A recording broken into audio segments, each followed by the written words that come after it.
Hello नमस्कार, मैं हूँ मर्जीना और आप देख रहे हैं समता आवाज़ टीवी।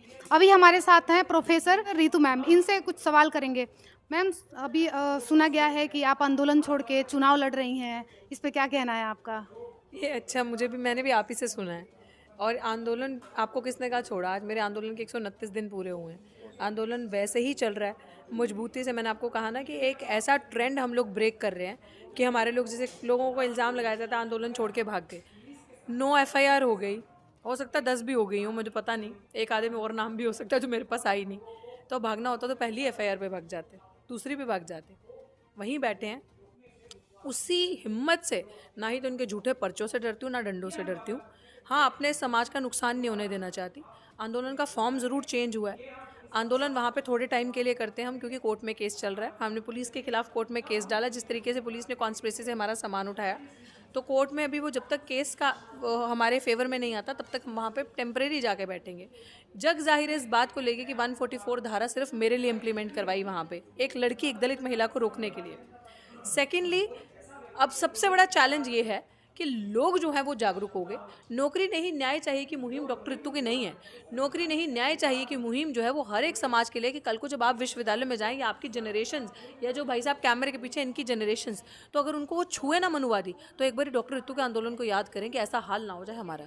उसने ये डर पैदा किया है, इसलिए वो मुहिम गांव-गांव तक पहुंची है, घर-घर तक पहुंची है। एक बड़े देशव्यापी आंदोलन की तैयारी चल रही है। बहुत सारी चीज़ें हम पब्लिक डोमेन में अभी नहीं रखेंगे। हमारी प्लानिंग चल रही है, हमारी सेंट्रल कमेटी लगातार मीटिंग्स कर रही है। उसकी फ़ोटोज़, वीडियोज़ थोड़े दिन में आपको सोशल मीडिया पे दिखेगी हम क्या कर रहे हैं। जी। जी, तो सवाल ये है कि इस आंदोलन के ज़रिए आप लोग मतलब आप क्या माँग करना चाहती हैं? ये समाज में क्या संदेश जाएगा लोगों के प्रति? संदेश जा चुका है, इसीलिए समाज भारी संख्या में, मैंने बड़े 4 प्रोग्राम किए। बड़े 4 प्रोग्राम में समाज पैर रखने की जगह नहीं थी। आपका चैनल आया, बहुत बड़ी कवर किया। सब संदेश ये जा चुका है कि हमें मरना नहीं, पहले तो लड़ना है, अपने हक अधिकार को ऐसे कॉम्प्रोमाइज़ नहीं होने देना। और दूसरों को ये नहीं लगना चाहिए कि उनके बाबा की विभूति सब कुछ है, वो कुछ भी चाहे कर लें, आपका गला घोट दें। उन लोगों को ये नहीं पता चल, ये समझ में आ चुका है कि अब हमारे बच्चे रोहित वेमुला जैसे पढ़ेंगे तो सही, लेकिन रोहित वेमुला जैसे मरेंगे नहीं। हमें किसी को भी वेमुला बनने नहीं देना। उनके विचार को तो हमने हमेशा ज़िंदा रखना है, क्योंकि हमारा भाई बहुत इंटेलिजेंट, इंटेलेक्चुअल था। ये ट्रेंड तोड़ना है कि आपने अपना सुसाइड करके, आत्महत्या करके अपने आप को ख़त्म नहीं करना, आपने सिस्टम को ख़त्म करना है। तो ये मैसेज जा चुका है और गया है। बहुत लोगों को हिम्मत मिली है, मिलती रहेगी। डॉक्टर रितु अंत तक इस आंदोलन को लड़ेगी, जब तक वो अपराधी जेल की सलाखों के पीछे नहीं होंगे। मैम, तो ये आखिरी सवाल होगा कि मान लीजिए कि आज जो आंदोलन है वो आंदोलन चल रहा है, अगर आंदोलन ये अप्रूवल होता है या सक्सेस होता है, आपने जो डिमांड किया है, जो मांग कर रही हैं, अगर वो पूरा होता है तो नेक्स्ट स्टेप आपका क्या होगा? नेक्स्ट स्टेप तो यार आज फ्यूचर का मैं तो नहीं कह सकती ना।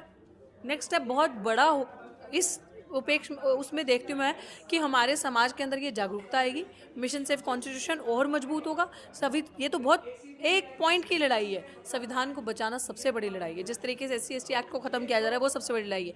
लोगों की थाली से जो निवाले छीने, डिस्प्लेस करके दिल्ली यूनिवर्सिटी में जो आपके हमारे समाज के लोग पढ़ा रहे थे, उनको 15-15 20-20 साल पढ़ा रहे लोगों को निकाल के RSS ने गद्दार मूर्खों की फौज अपना कैडर भर दिया, ऐसे ऐसे गवारों को वहाँ भर दिया।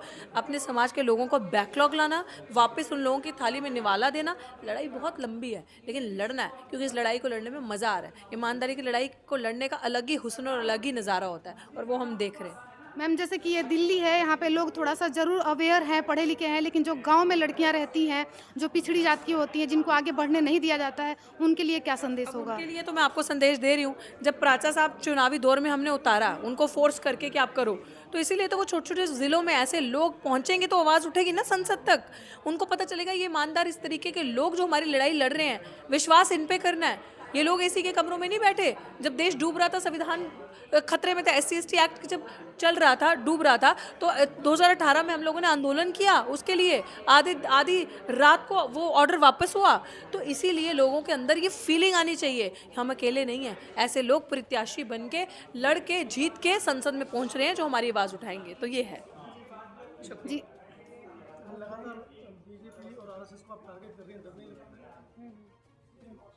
तो मैम, लगातार आप बीजेपी और आरएसएस को टारगेट कर रही हैं, तो इस पे क्या कहना है आपका?